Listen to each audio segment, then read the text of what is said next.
The construction of the Great Wall can be traced back to over 2,000 years ago. After over 10 dynasties to improve, it also became the most magnificent ancient military defense project in the world. Among them, the Great Wall of the Ming Dynasty has a total length of more than 6,000 kilometers. From the Yalu River in the east to the Jiaoguan Pass in the west, it even extends to the sea. Even now, building projects at sea is not easy. All kinds of cross-sea bridges in China cost hundreds of billions of yuan. It is very difficult to build, but also people cannot help but wonder. In ancient times there was not so much construction equipment. How was the Great Wall built deep into the sea? Today we will explain for you. The Great Wall Estuary is also known as the Old Dragon Head. It is located 4 kilometers south of Shanhaiguan City in Hebei Province on the shore of the Bohai Sea. It is also the only sea section of the Great Wall. Lao Long toe deep into the Bohai Sea, nearly 30 meters. Specifically, prevent Mongolia and other ethnic minorities from entering the Great Wall along the coast.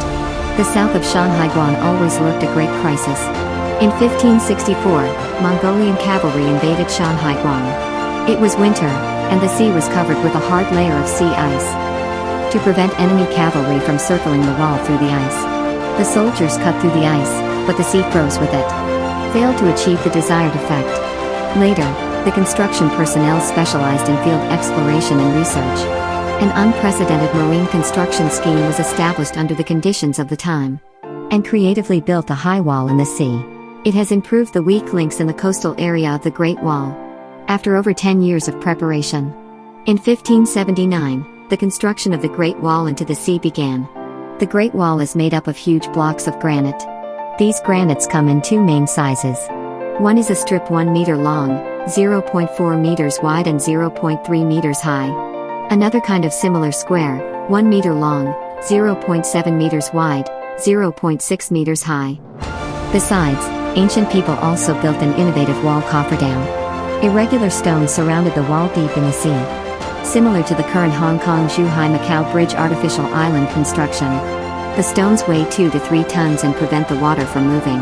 The transportation of stones in the early stage alone cost a lot of manpower and material resources. But throwing rocks into the sea won't protect the walls. To this construction personnel and the stone on both sides of the special chisel silver groove.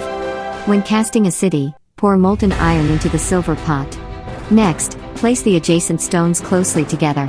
And it is these methods, in the absence of advanced construction equipment, solve the main problem of the wall against the impact of waves.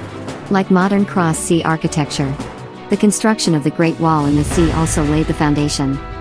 The foundation laid on the seabed is about 30 meters long and 8 meters wide.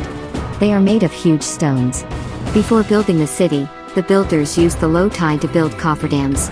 After the cofferdam is finished, a lot of rocks are laid on the bottom of the sea. The stones bite into each other. It just forms a relatively flat subsea bed. Then they began to build stone walls on top of it, which went deep into the rocks at the bottom of the sea. This construction method combines the stone wall with the seabed foundation bed. Put the whole building on a firm footing. Resist the impact of waves and undercurrent scouring brush. This is why the Great Wall of the Sea has stood for hundreds of years. But the Great Wall of the Sea always has its drawbacks. The biggest problem the builders faced at the time was seabed sediment. Take the modern bridge pier construction as an example. The piers go deep into the seabed. This is to prevent the long-term erosion of sediment caused by sea pile displacement, threatening the entire bridge. The Great Wall built in the sea also ran into the same problem. Because the rocks under the sea are laid in the mud, the erosion of the sea will be the bottom hollowed out, repair repeatedly. The ancients had a clever idea. Large pots of iron were turned upside down on top of the mud, and foundations and walls were built on top of them. Finally, the Great Wall in the sea was completed. This unique method of building has been recorded in the annals of later generations. The construction of the Great Wall in the sea 400 years ago is undoubtedly a miracle. 5 emperors, including Kangxi and Qianlong, had visited Lao Long To many times, and left numerous poetry and calligraphy. Regrettably, the 8th-power Allied forces invaded Shanhaiguan in 1900. The first to suffer was Lao Long To, many ancient ruins destroyed. The poetry and calligraphy that remained were looted. Last century 80 times, our country carries on the restoration project to the Old Dragon Head formally.